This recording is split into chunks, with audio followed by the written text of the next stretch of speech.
তো আজকে আমরা যে বিষয়টি নিয়ে আলোচনা করব সেটি হচ্ছে বিভিন্ন স্থানের বর্তমান ও পুরাতন নাম, যেটি চাকরি পরীক্ষায় বিভিন্ন সময় এসে থাকে।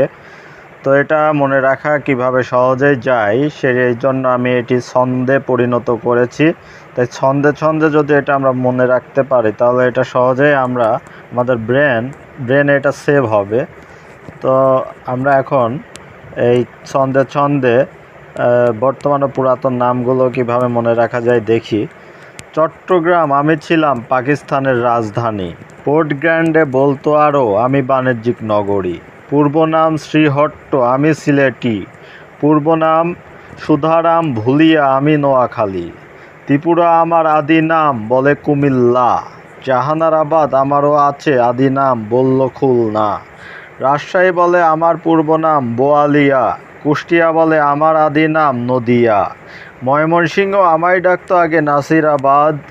বাগেরহাট বলে আমায় ডাকতো খলিফাবাদ। পুন্ড্রবর্ধন, আমি আছি মহেস্থানগড়। ঢাকা বলে আমি ছিলাম জাহাঙ্গীরনগর। ময়নামতি বলে আমি ছিলাম রোহিতগিরি। কক্সবাজার আমি ছিলাম পালঙ্কি। বরিশাল আমি পূর্ব নাম চন্দ্রদ্বীপ, ইসমাইলপুর বাকলা। মুজিবনগর বলে আমি হলাম বৈদ্যনাথতলা।